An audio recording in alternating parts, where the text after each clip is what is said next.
Okay, so welcome back to the Northern Nerd Network. My name is Dan, and on today's episode, we have none other than a different co-hostess. I'm using Trina today, so Trina, say hello. Hello. And on today's episode, we have none other than Kelly Tindall. Hey, hey. The Adventurers. Say hello. Hey, what's going on?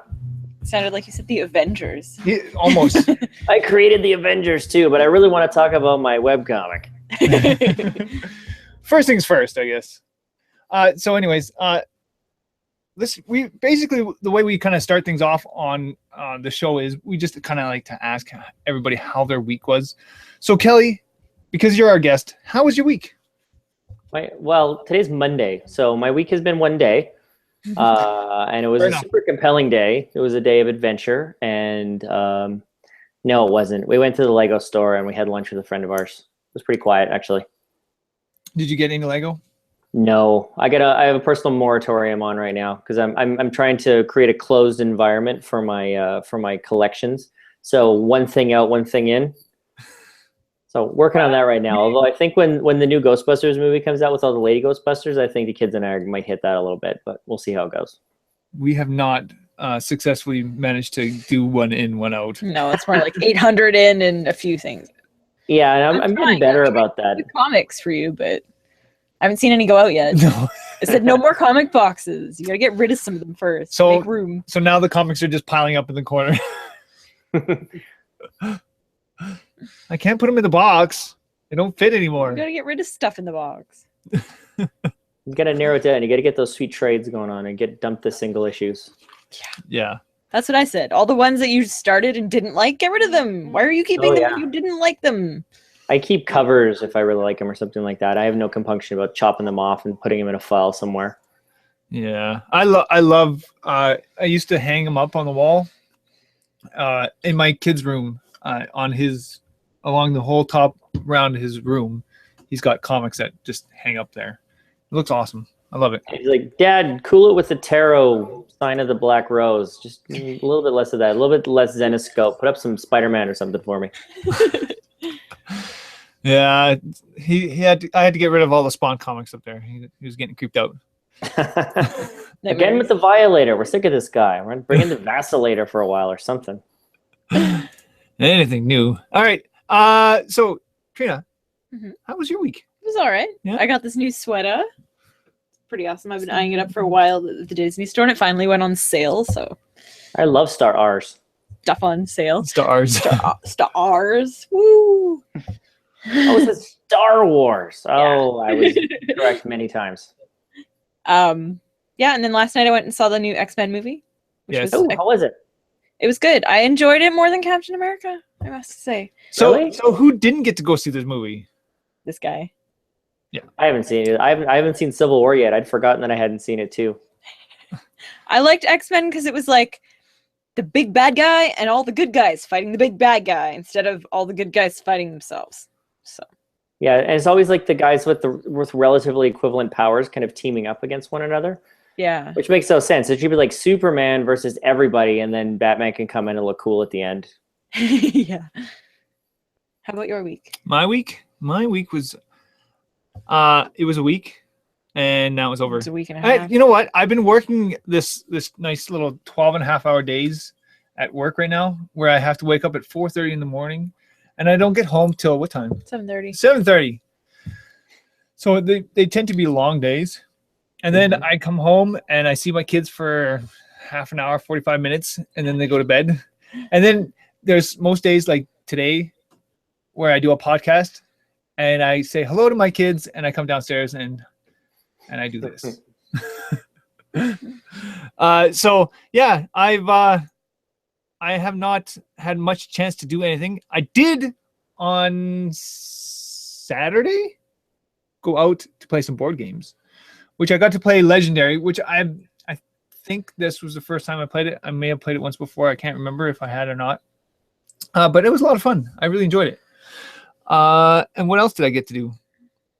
There was something else I did on the day before, wasn't there? I saw a dance show. Oh, yeah. I did see a dance show. My oldest boy, Neil, he was in a dance. And he did awesome. He's just 6 years old. He rocked it. Yeah, he was the center kid. Nice. That's when you know your kid has made it. Is when your kid is either in the middle or in the front of all the dancing. Yeah, you've raised a professional. Yes, professional stage man. I don't know where he gets that from. No idea. Yeah, there's no performers in his family at all. I just No. met you guys, but I could tell that already. None. All right. Anyways, we have our lovely chat room to the side here. So if you guys are watching live, you guys can comment, and we like it when you comment. And there's always somebody who's in there that's talking. And there's someone right now talking, and he's saying Lego, a bunch of expletives, and yeah. So There's a bunch of swears.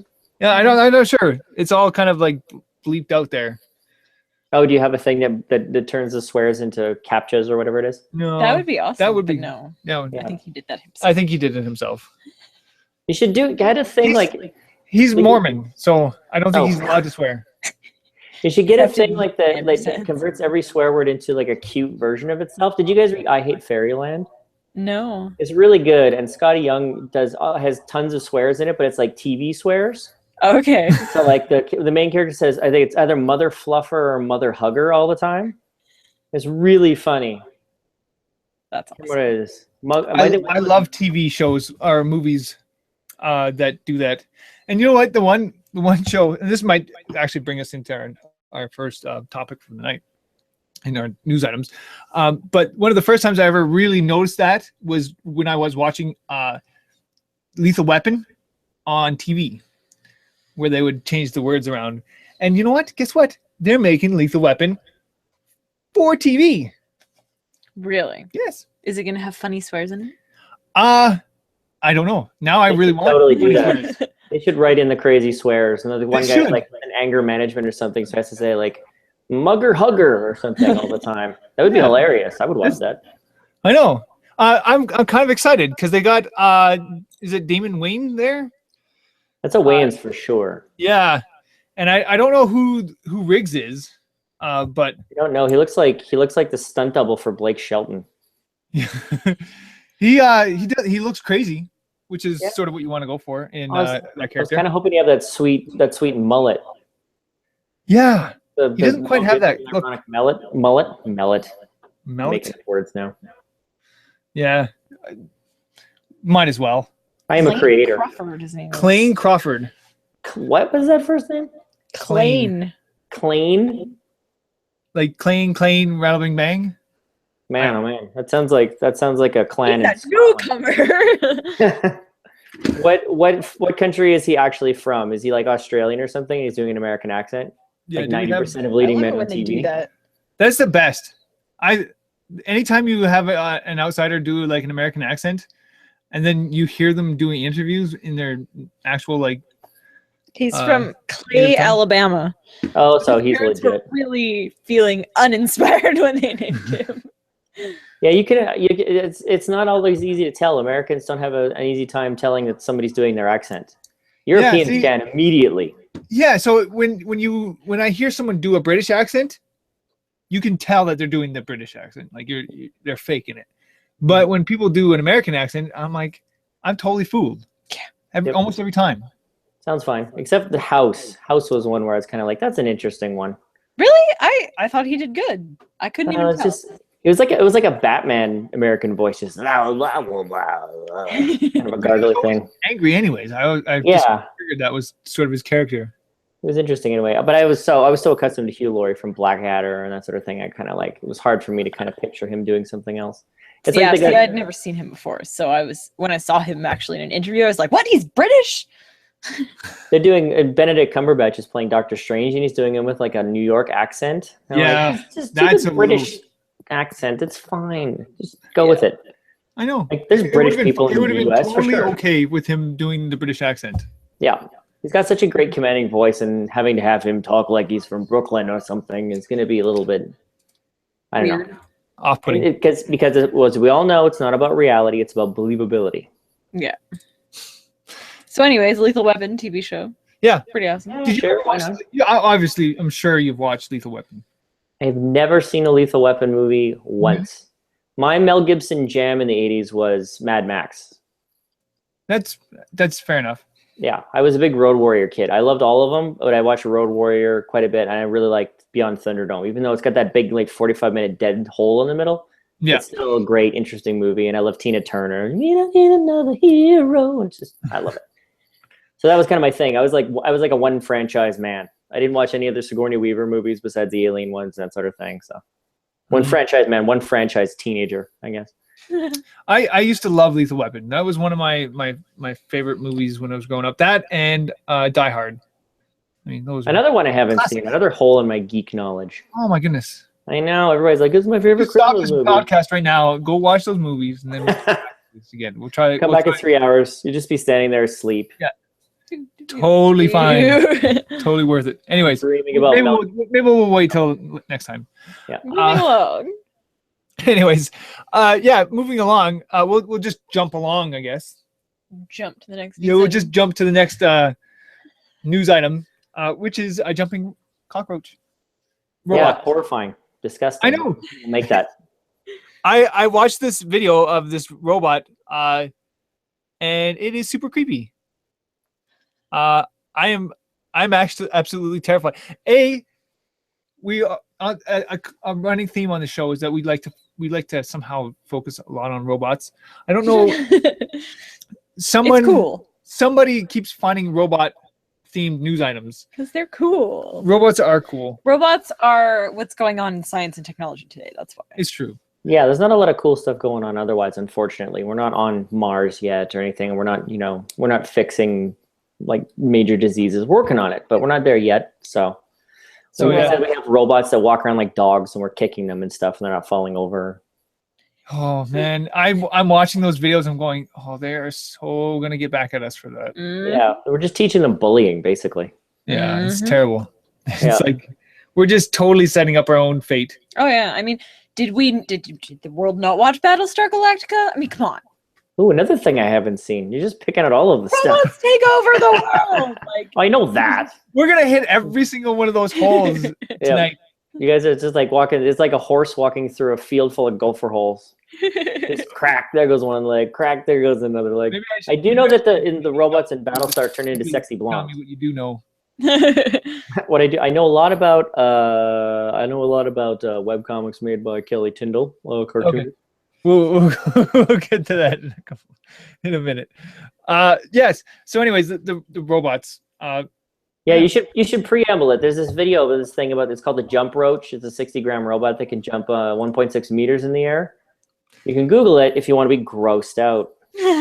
Yeah, and that's the other thing is we do post our links up on our Facebook page. Yeah, we should probably do that. Which I haven't done yet. Chelsea usually does that. My regular co-host, who is not here today, she is the one that does all my. She's the tech whiz. She's the one that does the news items, for the most part, or posting Posting of the news and items. I'm the one who does all the talking and setting up of said equipment and everything else. So we don't have my co-host, and therefore we don't have the news items up yet. But I will have them up by the end of the episode. So let's move right along. Yes. Away from the jumping Segues. Skynet Next monster. thing, but it's not really working. Let's move north. To the Yes. next news item. Hey. Huzzah. Good job, Trina. You get 5 points for that one. Woohoo! Yeah. We like to do segues and try to do them the best we can. You can just scream, we're all terrible at it, digression, and then go to the next thing. Yeah. So anyways, I did not actually read this one. Basically, they built an implant that you can attach to your body that lets you feel where magnetic north is. So you can be a human compass. What? Yeah. Yeah. Okay, And it's only $367, which is a little weird. It's a magnetic implant that you stick to your chest or something like that. Yeah. Aren't magnets really bad for you? I mean, I'm no Scientologist or whatever the term is, but I know you're not supposed to swallow magnets. That's for sure. Yeah, I don't know. It's gonna be interesting. Where are we on stapling to your body? Sorry. A bit more. So Oh, up. Stop. Down. Right there. Okay. So anyways, yeah, I don't know about you, but when I walk outside and I look at the sun, I know which way north is. Yeah, So, okay. I've got an intrinsic sense of where it is. What it says is North Sense connects would-be post-humans to the Earth's magnetic field, letting them feel the flow of space and the ancient sense of direction. Post-humans makes it like as an implant that gives you superpowers or something. It says you don't have to cut yourself open. No, it just sticks to your chest. Sticks on to you. somehow. And then if it gets mad at you, it can jump 1.6 meters Yeah. off of your chest. And then right itself once it falls over. Yeah, and then it quotes Lethal Weapon afterwards. Just bring it all home. Yep. Anyway, so yeah, Post-human. this is the direction of technology. Well, I did see the other day that someone had put a chip in their wrist to pay for That was stuff. crazy. I was I very wanted- unsettled by that one. I want an implant that makes the lineup that I'm in at the supermarket the short one and not the long one. 'Cause Yeah, that's my to give you that superpower right now. extra sense to know which line is supposed to move faster than the other ones. Yeah. I don't have that sixth sense. I always go like, that's a teenager. She's probably pretty slow. But then the next one's a little old lady, and she's just sort of genetically slow because she's slowing down. You don't really know who's good at their job. And then the person in front of you in line gets the broken item that they need to send somebody to replace. Oh, yeah. They send their husband to go get a bag of sugar or something, and he gets lost in the firearms section or something. 7 hours. And, He'll be right back. I swear. You- He's just around the corner. You know the He solution knows for exactly that? where though? it is. The solution for that is Superstore Click Collect. You just buy all your groceries online, and then you go and pay for it. I don't know if you pay for it before or after. You go and you pick it up, and they carry it out to the car for you. What? Costs like $5. Oh my goodness. oh, $5 like though. walking That's like around 3 and- bags of chips. Seeing everything. Oh, No, I am done. If I enjoy grocery shopping oh my sometimes. goodness. No, I don't like the that'd thing be where so they much make of you a check out saver. your own stuff. That drives me insane. Yeah, well, and like produce and that. Do they pick that out for you? Oh yeah, they pick everything out. Oh, I don't care about my produce. Give me whatever. Just throw it in the bag. Yeah, I wouldn't. I don't know. If I was doing that job, I would give everybody the brown warty stuff. It was for $5. I'd pay somebody $5 to go get my groceries for me. I don't know. Are you I haven't kidding? tried it yet. That's great. I usually need to go and buy random things though, like birthday present toys and stuff. Though. Oh, I bet they do that for you. I'm sure Like they you'd would. be on I'm on the Just- phone with them, and then the toy aisle. It's like, no, we want the deluxe size Quill Fire, not Thunderhoof. What's wrong with you, Kevin? No, I want Chase from Paw Patrol, Yeah, not exactly. Sky. It's just a raft of Marshalls. You're just showing me Marshalls. That's all that's ever left on the shelf. It's Marshall. No, it's always Yeah, they got a lot of Skies right now because people were mad at them for having no girl character, so they did like a token handshake for it. Hmm. It's good though. I have 2 girls, so I'm super sensitive to this sort of thing. Yeah, like the fact that there were no Rey toys when Star Wars came out. Well, I think part of that, because the thing about Star Wars is that I don't know how much attention you've been paying to Star Wars, but they're not exactly the type of people to miss a figure Yeah, when it comes to making toys. I think they were trying to keep it secret that she gets to use the lightsaber. Yeah. So I think they wanted to kind of bust that out. That was the read I got from it, because of anybody, those guys, I don't know what company it is, but they're definitely not the kind of guys to skip on a toy. yeah. It was a few places though, like a few different toy brands that just totally jumped over her. Yeah. That was Well, that's just generally unfortunate because she was obviously the hero of the movie by the end of it. yeah. Yep. I think most of it was like they gave them the list of main characters, and then they just ended up saying, "Okay, we'll just take these ones." Yeah. I can imagine that. It's like black guy, Hispanic guy, girl. Like, Yeah, you giving us to work with here? Okay. What about this Harrison Ford guy? yeah. So we have one comment from our loyal listener.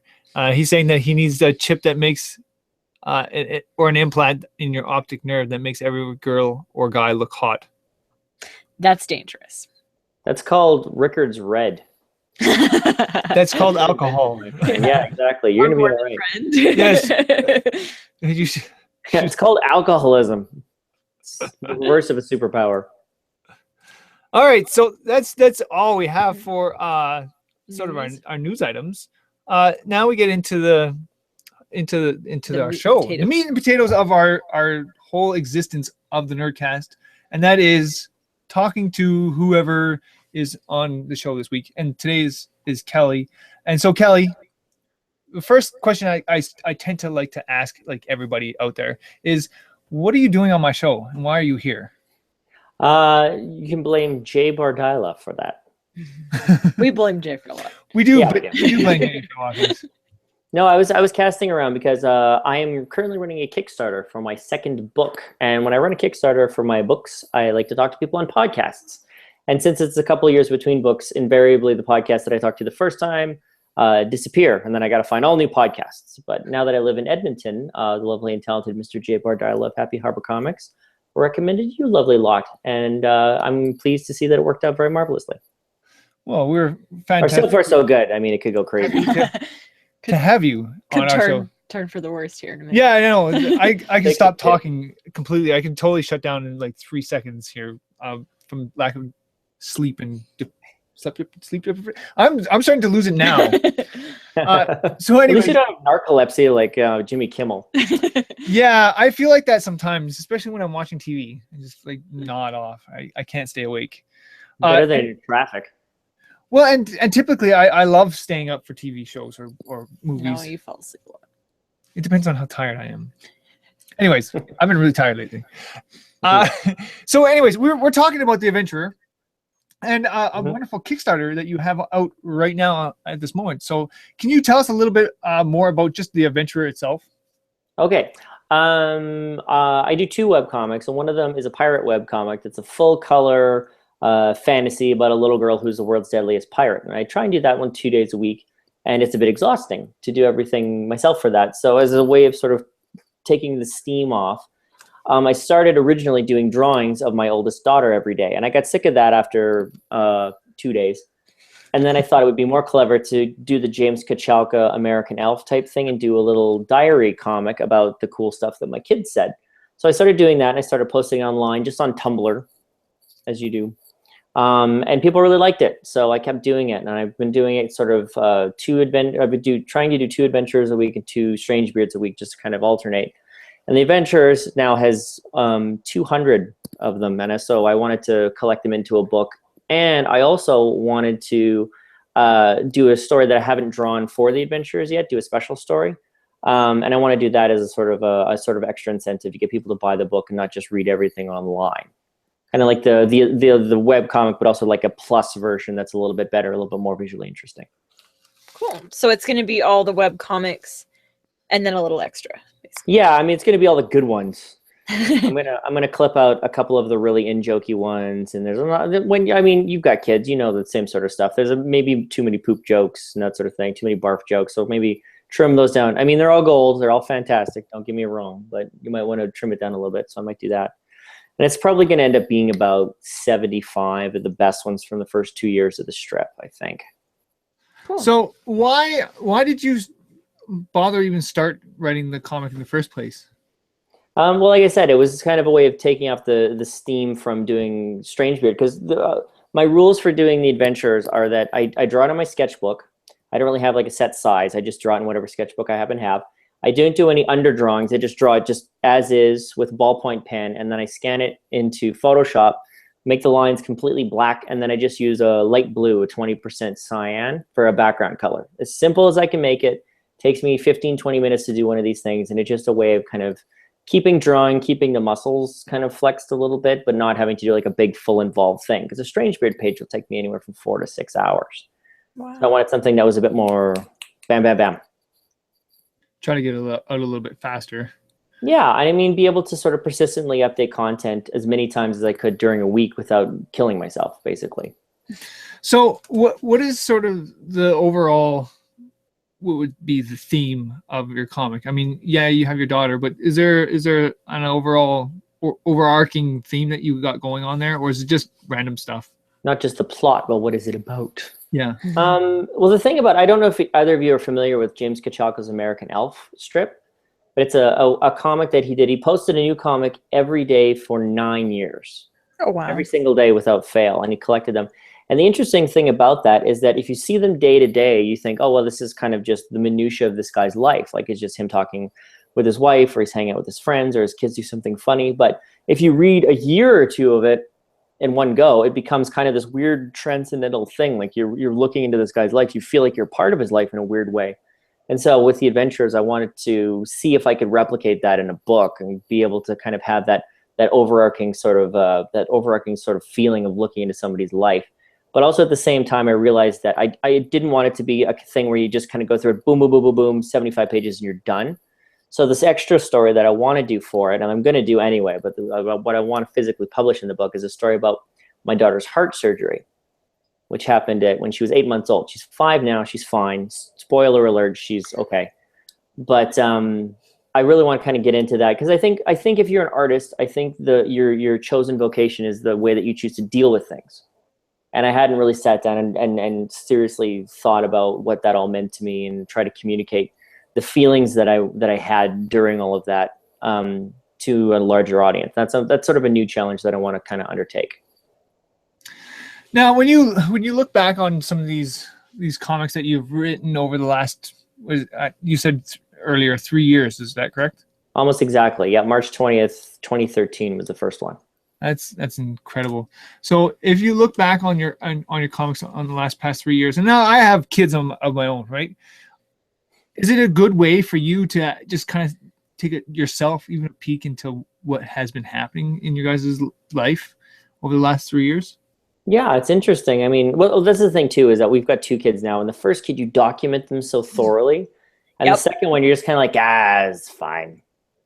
It's like, I'll take a picture of her tomorrow, and then she's 50 pounds bigger, and she's got a full head of hair, and she's making full sentences. So it's we have a full baby book for the 6-year-old, and the 2-year-old is like, I think he said his first word on that day. You're fine. You're fine. It's like double copies of the first. It's like, no, they're the same clothes as the same kid. It's fine. Yeah. Yeah, no, it's interesting to kind of go back and see that. Like, it's interesting for me as somebody who participated in something like that with my kid, is that I feel this incredibly strong bond with my oldest daughter because we went through all of this stuff together. Because we like that's my whole thing, is that I'm with my kids during the day, and then I work, because I'm a cartoonist, so I can work whenever. So I work at night, getting my freelance stuff done and then doing my strips. So we do all these things together during the day, and I mean, just seeing all the stuff before she started daycare, now that sort of transition to stuff, and the way that she would want to be the adventurous one and get out and see the world, and the way that she saw the world, and being able to document that really felt like I was doing something special. And I think that's one of the reasons that people respond as well as they have to the comic. It's not nearly as popular as Strange Beard, just clicks online, but I get way more mail about the adventures because it's got heart and it's very truthful and really honest. And I think that resonates with people, parents especially. Now you said you have a second daughter. Are you doing the same thing? Is she in the comic as well, or is it still just the one character? No, I mean, I try and I kind of feel bad about that, is that my wife isn't in it as much as I kind of like to be. I get the impression that a lot of people that are reading this strip think that I'm a single dad, because so much of it takes place between like 9 and 5. But yeah, so it's kind of the same thing with the second one. It's definitely different. It's not the same for sure, and it's harder to kind of, because you have more characters, and like I said, I don't do any underdrawing or anything like that. I just draw it as is, so it's tough to keep everybody sort of all the balls in play, and then it becomes more of an interaction between the two of them, and not just my daughter and I going back and forth. So that's tricky too. And it took me a really long time to kind of get a good design for the baby. Yeah.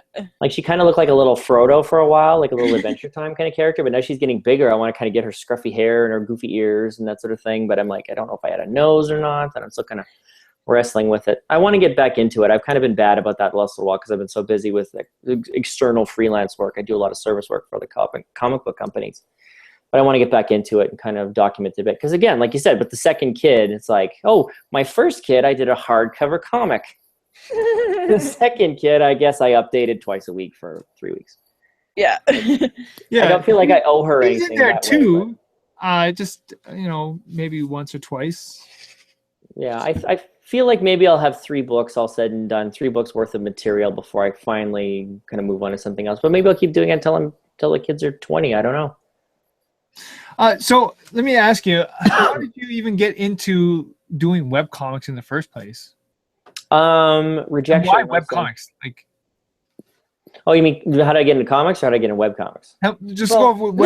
We'll start with webcomics, and then we'll go into your actual comics. Comics at large. Well, webcomics came about because I originally I was approached by a now defunct webcomics collective to join their group. And they asked me to pitch something. So I pitched this idea about this 12-year-old girl who overnight becomes the world's most feared pirate. It's called Strangebeard. And they turned it down for various reasons, which was fine. It probably wasn't quite where it needed to be. But I really wanted to do it. So I built it as a pitch, and then I spent a year pitching it to comic companies. And everybody liked it, but nobody wanted to take a chance on an all-ages book starring a girl. Which I thought was really fascinating, but I still wanted to do it. I was obsessed with it, so I decided to just do it as a webcomic. I built the website and put everything together and just started updating. And I got really lucky. The first couple of days I was out, I released, I think, 10 pages to begin with. And I got retweeted from people I know and people I don't know who like the comic, like Scotty Young and Fiona Staples. And that really bumped the numbers for the first couple of days. And that kind of gave me the boost I needed to kind of make the first 120 pages or so. So I was just kind of getting into it just because I wanted to do it and I needed an outlet and an excuse to do it on my own terms, which is now I've kind of become accustomed to. I kind of like it. I kind of like not having to be beholden to anybody. So now that you've kind of gone into webcomics, how did you get in comics? Oh, that's an easy one. I quit Warcraft. Yeah, that's about right. Basically. It's true though. I mean, I was really into World of Warcraft. And then I decided one night to just quit cold turkey. I just logged on. It was like 2 a.m. and I sold all my gear and I deleted my guy. And then I started making mini comics, just like a little 8.5 by 11 sheets, and you just fold them over and then use a long arm stapler and just make your own things. So I did like a little 10-page comic, and I took around to the next comic show, which was like 3 weeks later. And then a guy there who I'd known a little bit from college told me they were launching a book at Image called Proof, and they asked me if I wanted to do backup stories for it. And that was it. That was 2007. Wow. I've been working pretty consistently since then. So do you really enjoy working in comics and that whole area? Oh, yeah. I hope so. I really do. I really, really do. I mean, comics is, it's kind of an interesting payoff or trade-off because it doesn't pay particularly well and not that many people know about it. But you get to do everything, and it's one of the only mediums where you get to do all that sort of stuff. There's not one guy that does a TV show. There's not one guy that does a movie. And it's one of the few places where your name is over the marquee on everything that you do. I mean, maybe writing books, you get the same sort of thing where it's like written by kind of thing. But I really like that aspect, and I'm always sad to see people go and do their amazing work and they never get seen in movies and stuff like that. I mean, I'm sure the paychecks are fantastic, but at the end of the day, it's kind of nice to have people know you for a thing that you've made singularly, to be able to kind of blurt your obsessions out on people. It's kind of nice. So what comics do you write for, or have you written for? Written for? Well, when we did Proof, I wrote and drew backup stories for 28 issues of that. I created a character called Archie Snow, who is a paranormal investigator who's got the body of a man, but he's got the head of a snow leopard. There's basically a bunch of weird Tibetan mythology mixed in with it. It was kind of like a Hellboy kind of thing, basically. And I did that for 28 issues, and then I kind of let Archie go. And then after that, I got into writing. I did Strangebeard. I wrote writing is maybe not the right word. When I started webcomics originally, kind of on a dare, my wife and I started a strip called That's So Craven. Which was, my wife would take scripts from the TV show That's So Raven, and I would draw it and figure everything out, and I'd do it as though all of the characters were Spider-Man characters. And the character was Kraven the Hunter, and then Spider-Man became like his annoying next-door neighbor and that sort of thing. And I did that for about a year, and it was fun, but I don't own Spider-Man, and I don't own That's So Raven, so there's no way for me to profit from the intellectual property. So I shut that down, and then shortly thereafter, I had Strangebeard ready to go, and then the adventures after that. And I'm actually writing something I'm trying to write something for another artist right now, which is not something I've ever done before, but I'm kind of excited about it. Can't really talk about it yet, but so far so good. That one sounds amazing. Yeah. I want to see them. So do you work with your wife a lot then? She said that she was helping you with that one. Well, we did it for a while, but once we kind of got started on it, I just basically would pick one episode of the show and kind of just go from there. So I just download the whole episode and then just go from there. So she did the first batch and then kind of got busy with her own stuff. She actually did her own webcomic just like using clip art and stuff for about a year, just as a stress reliever from work. But she's not doing any comics right now. I'd like to do more stuff. She's a very creative person, so I'd like to her to. She actually used to write a lot of plays and things like that, and I kind of wish she'd do more of that because they were really funny. She's the funniest person I know. So. Cool. So do you find it like writing comics like a good way to just relieve some stress or to like get some things out or air things out?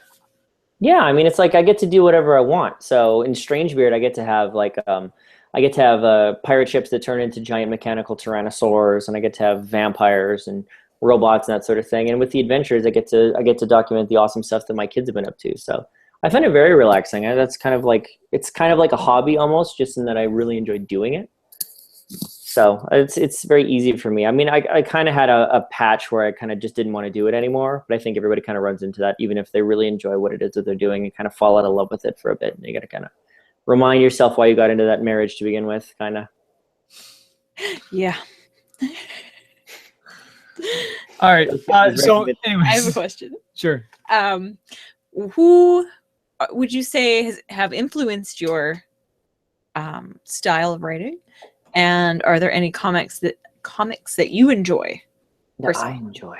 My favorite comic right now just got canceled, so I'm kind of bummed out about that. My favorite right now is Transformers versus G.I. Joe by Tom Scioli. I love that book. I love comics that are not easily translatable into other media. Because when you read, because the Marvel movies, right, they've kind of caught up to the Marvel comics. Yeah. You know, so you're kind of like, oh, well, that's great, but that's also literally exactly what was on the screen earlier. So with something like Transformers versus G.I. Joe, you've got planets turning into giant robots that eat suns and stuff like that. And that's kind of like, I like that giant craziness. And as far as influences go, writing is a little bit different because I don't really write with the adventures. I just kind of pick a punchline and work backwards. And then with Strangebeard, I do the way that Mike Mignola used to do when he was writing for other people, where I'll just kind of put 22 little rectangles on a page, and I'll just kind of figure out what I need to have happen over the course of an issue and just kind of go backwards from there. And then I do the Stan Lee thing when the art is done, I just go back and then I put the dialogue back over top. Just trying to knit everything together and put in foreshadowing, that sort of thing. So just trying to, I want to draw this, and this is how I kind of want the story to go. So yeah, well, I know what the emotional beats are of the story and how I want the plot to play out. It's just a matter of, did your knees just give out there for a second? I got a grimace and down she went. You're giving out. Got Tanya Harding over there. Didn't take that marriage comment too lightly. Yep, crowbard. Yeah. So now Trina's down. I'm down for the kid. What other comics do I read right now? I really like Carl Barks. He wrote a bunch. He's the guy who created Scrooge McDuck, hence the Scrooge McDuck crack from earlier about the Disney store. But the Fantagraphics has been reprinting all of his Donald Duck and Scrooge McDuck stories, and I'm obsessed with those. They release like 3 a year, and I can't get enough of them. I think he's one of the greatest writers who ever lived. He's one of the greatest cartoonists who ever lived. That's awesome. All right. So let's talk a little bit more about the Kickstarter you got going on right now. Yeah, let's do for it. the adventurers. So far, it looks fairly successful. You're almost to your goal. We're sneaking up. Yeah, we're about 80% right now with, I think, 8 days to go, about a week. Yeah, you got 8 days to go. It's not going to be a blowout or anything, but I think it's going to happen. I feel pretty good about it. Yeah, so I mean, I do encourage, like, if you go and check out, your website, where can people find your stuff here? Oh, the easiest thing to do is it's theadventurers.com, but it's the-adventurers.com, and then the Kickstarter is the-adventurers //KS. Yeah, it's /. Yeah, and then it just pops right over to the Kickstarter from there. But basically what I want to do is, like, the thing about Strangebeard is that I'm comfortable having it like the floppy trade paperback style, like a comic. But with the adventures, I wanted to make it like a nice little hardcover. I want to do a nice little hardcover, and then I want to have, if I can get, I think that's my first stretch goal, is to put the sort of velvet corners on, and the velvet spine, and then have the foil stamping along the spine. It's got the name of the thing. I want that to be the thing, because if I'm making this thing and I'm kind of making a reminisce of my kids and stuff like that, I want it to be a cool book. I want it to look really nice. I want it to be quality. I want it to look good on my bookshelf, and markedly different than my other stuff too. Mm-hmm. Which is the interesting thing, seeing what the crossover is from the Strangebeard Kickstarter and who's more interested in adventurers and that sort of thing has been interesting for sure. It's not always the same people, which I'm kind of surprised about. So I guess one of my other questions would be, between the two, like the adventurers and your Strangebeard comic, which one do you have more of the emotional attachment to? Oh, adventurers for sure. 100%. But that also that represents a snapshot of my actual life. For sure. I mean, I like making Strangebeard more because I get to sort of indulge my inner child. But at the end of the day, like the one that I feel is capital I important in a lot of ways is the Adventures, which again is why I want to make it a hardcover, kind of shorter and more impactful. That's a big part of it for sure. So, like you said, a lot of people can go to your website. They can actually read your comic. Oh yeah, they can read the whole thing if they want to. It's there. The main thing is that if you do back this and you do get a copy of this comic, you're going to get extra. Oh yes, I've got some pretty okay extras actually. And if you have kids, and I've been reading through some of the comics just because I like to do that kind of stuff. If you have kids, you can really relate to a lot of stuff that's in these comics. And I love it. I have to actually say that this is absolutely fantastic. It's one of those things when you have kids and you see something like this, you're like, yeah, that's totally something my kid would do. Yep. And it's a lot of fun. It's a lot of fun to just see that in a comic form. It's like a stand-up comedian. Any good stand-up comedian is telling you something that you didn't realize you already knew about something. Exactly. Yeah, it's absolutely fantastic. And I love the style, even with just the blue and stuff like it. That came originally from I did one just sort of as an off thing because my grandmother used to have this glass cardinal that hung in her window. And when we moved to Montreal, we bought a house there, and we used to get cardinals in our backyard. And I have my grandmother's glass cardinal. We hung it at the window where the cardinals would come and feed. So I thought that was kind of neat. So when I did the comic, I made the whole thing was black and white, but I made the cardinals kind of a subtle red. And I liked the way that popped so much that I thought about including a color into the strip. I was also kind of influenced by guys like Darwin Cook with the Parker novels, where he's just got the spot color in the background. It's black and white otherwise. Or Cameron Stewart's Centishulo, or Abominable Charles Christopher by Carl Kerschel. That's a great one too. And it's just got like a spot, kind of a greeny blue in the background. So I thought going with that's probably a good move. Makes it easy too. I mean, you don't need to be super... They're punchlines. The comics don't really need to be that flashy. I mean, I grew up with newspaper strips like Calvin and Hobbes and Far Side, and they were black and white. Yeah. Yeah, and that's exactly kind of the feel I'm getting from it. Is they're really quick, just sort of one-liners, right? Like what I would read in a newspaper. Yeah. Essentially. Yeah, I mean, they're little 4-panel strips too. I mean, that's definitely part of my influence growing up with 4-panel comics.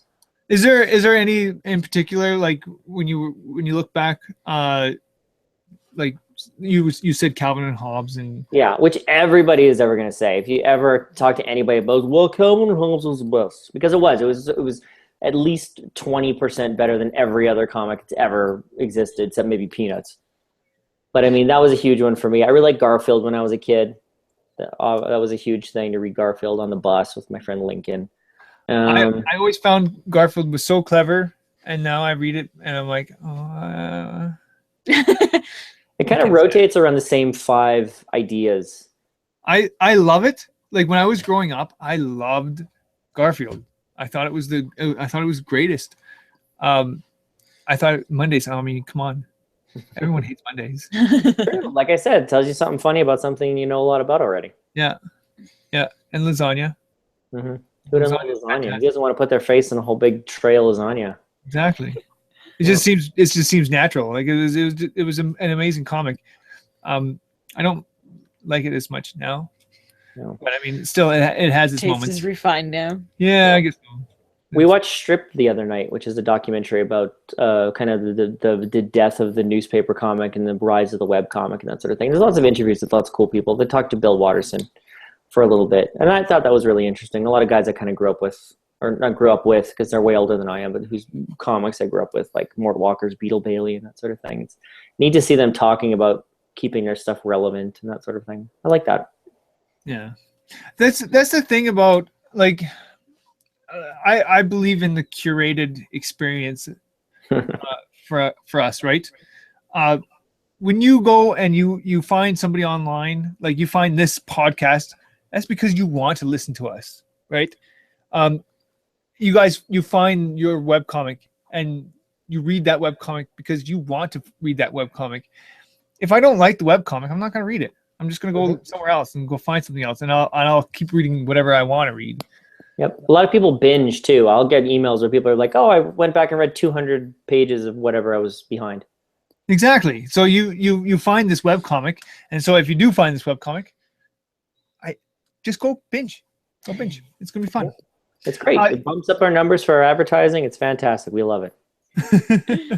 Yeah, I mean, it's amazing. I like I said, we live in a world of the curated experience, and this is just one of those ways of curating your experience. So if you have kids, it's a fantastic comic.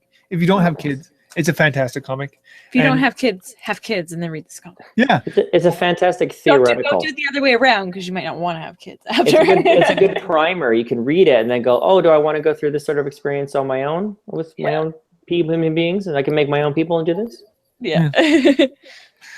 Well, that was awesome. I want to thank you so much for joining us tonight. No problem. It was my pleasure. Can we? I'm just going to ask you one more time. Where can people find you all over the web? Okay. I'm on Twitter at Kelly Tindall, KELLYTINDALL. I'm kellytindall.com. I'm at strangebeard.com. I'm at the-adventures.com. I'm on Tumblr, kellytindall.tumblr.com, I think it is. And I have a shop too, where I've got my books and things. It's called kellytindall.bigcartel.com. And then first and most importantly is the-adventures /KS. That's the Kickstarter link. You can go and check out the adventures and see if you're interested in picking up the book. And I'm also doing a couple of other things. I've got a foreword for the book that's going to be written by Darkwing Duck creator Tad Stones. Be happy about that. He's a big backer of the strip, which is very nice. And we're also going to be including a mini print signed by Tim Sale, drawn and signed by the master Batman artist Tim Sale, who again is a huge backer of the strip and a great friend of ours. So we're super happy to have him. Cool. And I'm going to be announcing a couple more little surprises this week to kind of bump the numbers a little bit. I always like to keep a little bit in the tank. Well, that's fantastic. Before we leave tonight, I would like to, make mention of a few of the events that are happening that are coming up in the next little while for people to check out.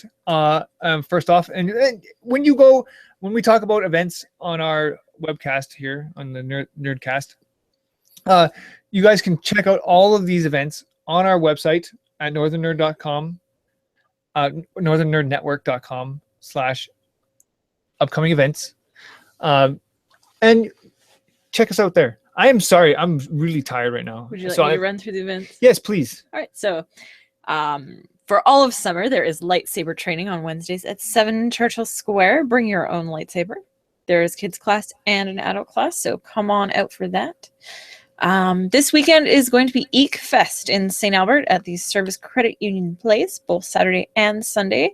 You can check them out. Come out. There's last year they had an awesome Lego exhibit, took up a whole arena, and I'm looking forward to going and seeing that again. And on top of it, we are doing a live Nerdcast at Eek Fest on Sunday. Don't know what time, sometime on Sunday. We're still talking it out with them. But yeah, come and join. Come see us. Come say hi. Come be on the Nerdcast. Yeah. It's gonna be fun. I'm so excited because I'm gonna be talking to a lot of people out there. Probably talking to a lot of people who are just randomly walking around as well. So it'll be fun. And come check us out. There's also next week, it happens to be on my birthday on June 9th, the Yay Geek Crawl, which is happening at Variant Edition Comics and Tabletop Cafe. There's another place that I don't remember. It's a new breakout room on 124th Street. So yeah, there's a link for that. Hang on.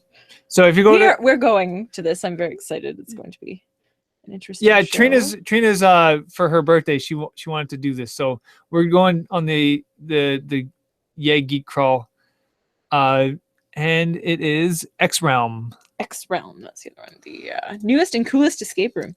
So you get to do an escape room, you get to play board games and check out comics. So that's going to be pretty exciting. And lastly, we have the Classic Video Game Championships coming up on June 25th And what are we doing there? We are going to be doing another live podcast, We're all about the live podcast. I know. apparently. which is odd because I mean I'm not very good at doing live shows. Well, I don't know that actually because I've never Haven't done tried one. yet. Never done one. Should be So good. it's gonna be awesome. Let's do it. But for the what's it called Video game championships. video game championships, we do have Some panelists. yes, we do have some joining panelists. We have Kelly from the Nerd List, Edmonton Nerd List, coming to join us, and so and Cheryl from the Pulp Press joining us, and we're going to be talking about community and a lot of the stuff that builds this nerd community that we all love and enjoy so much in Edmonton, and what we can do to make it better. So that is happening at the Classic Video Game Championships at the end of June here. So come check that out. It's gonna be so much fun. I'm excited. It's gonna be fun. Awesome. All right, and that's pretty much it. You guys can find us, Northern Nerd Network, at northernnerdnetwork.com, at youtube.com/Northern Nerd Network, Facebook at facebook.com/Northern Nerd, and on Twitter at Northern_Nerd. And that is it. That is all. I want to thank you so much again, Kelly, for joining us tonight. That was awesome. Thank you very much for having me. I had a great time. And that's it. I want to thank you guys for coming out. And I'll see you guys on the next one. Do we dance? I don't No, we don't dance. I move rhythmically as though I'm being electrocuted.